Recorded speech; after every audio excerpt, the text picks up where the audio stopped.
그동안 잘 지내셨나요? 안녕하세요, 문명훈입니다. 지난 시간에는 오스틴의 말과 행위를 함께 보면서 언어는 언어가 본래 가지고 있는 의미에서 벗어나 현실을 구성하고 창조하는 역할을 한다고 말을 했었습니다. 언어는 현실의 행위만큼이나 큰 영향을 준다고 말했었죠. 오늘 할 이야기도 그 내용과 약간은 연관이 있는 것 같습니다. 오늘 우리가 함께 볼 책은 홍성수의 말이 칼이 될 때입니다. 법학자인 책의 저자는 이 책에서 혐오의 문제, 특히나 혐오 표현을 중점적으로 다루고 있습니다.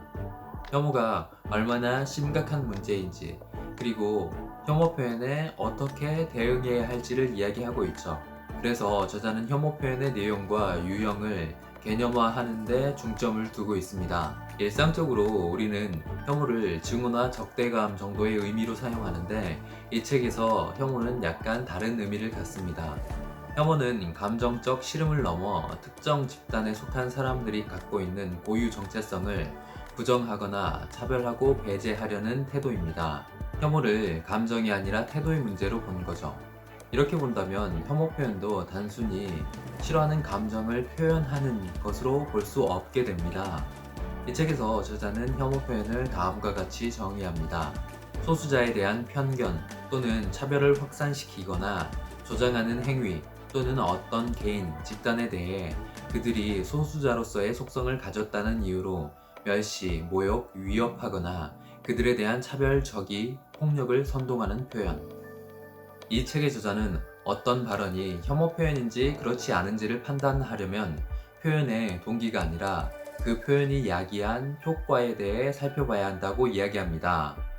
혐오 표현은 비주류, 소수자 집단이 처한 불평등의 맥락과 결합해 차별과 배제의 효과를 만들어냅니다. 이 책에는 여러 개념이 정의되어 있고 다양한 문제 유형이 구분되어 있습니다. 그 구분이 항상 명확한 것은 아니지만 우리가 문제에 효과적으로 대응하기 위해 그런 체계화가 필요하죠. 저자는 혐오 표현의 유형을 차별적 괴롭힘, 편견 조장, 모욕, 증오 선동으로 나누고 있는데 이러한 형태의 혐오 표현이 갖는 해악은 크게 세 가지로 구분할 수 있습니다. 첫 번째는 혐오의 대상자가 받는 정신적인 고통입니다. 두 번째는 혐오를 하는 사람이 혐오의 대상자를 동등한 시민으로 인정하지 않는다는 데서 오는 공존 조건의 파괴입니다. 세 번째는 혐오 표현이 표현에서 그치지 않고 실질적인 차별과 배제로 이어지는 것, 심지어는 혐오 범죄로까지 확장되는 것입니다. 우리보다 일찍 혐오 문제를 겪었던 유럽과 미국은 각기 다른 대응을 하고 있습니다. 유럽의 주요 국가들은 혐오 표현을 처벌하거나 규제하고 있죠. 미국은 표현의 자유를 중시하기 때문에 개인의 혐오 표현을 처벌하진 않지만 처벌을 제외한 반차별 정책, 반혐오 교육, 소송을 통한 천문학적인 대상, 소수자를 위한 정책을 채택하는 기업, 인플루언서들의 반혐오 발언 등 사회적인 대응을 하고 있죠. 미국도 혐오를 관용하는 사회는 아닌 것입니다. 한국에서도 혐오가 점점 중요한 사회적 이슈가 됨에 따라 혐오 표현을 하는 사람을 처벌해야 한다는 주장이 힘을 얻고 있습니다. 그런데 혐오 표현을 처벌하는 데에도 몇 가지 문제점이 있을 수 있죠. 첫 번째, 혐오 표현을 처벌하려면 처벌 기준이 필요한데 기준을 세우고 처벌하더라도 항상 그 기준에서 벗어난 혐오 표현이 등장할 것입니다. 두 번째, 혐오 표현 처벌은 남에게 상처를 주지만 처벌의 대상은 아닌 말과 행위를 도덕적으로 정당화해 줄 가능성이 있습니다. 무죄인데 뭐 어때? 라는 식으로 말이죠.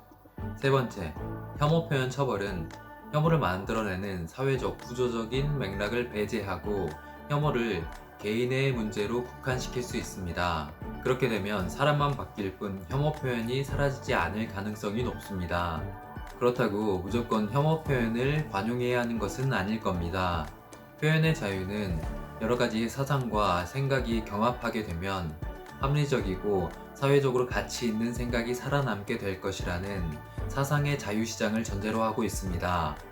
그런데 사상의 자유시장이 항상 합리적 결과로 이어지는 것은 아닙니다.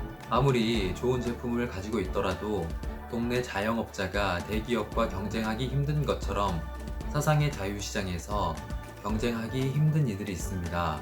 비주류나 소수자 집단에 속한 개인이 혐오 표현에 대항하는 표현을 하더라도 그는 쉽게 보복의 대상이 될 것이고 그의 표현도 가볍게 묻혀버릴 것입니다. 이때 혐오 표현 처벌은 사회가 혐오와 그러한 보복을 용납하지 않는다는 상징적인 의미를 갖게 될 겁니다. 이 책의 저자는 표현의 자유라는 이름으로 대책 없이 혐오 표현을 허용하는 것도 단순히 혐오 표현을 하는 개인을 처벌하는 것도 답은 아니라고 이야기합니다.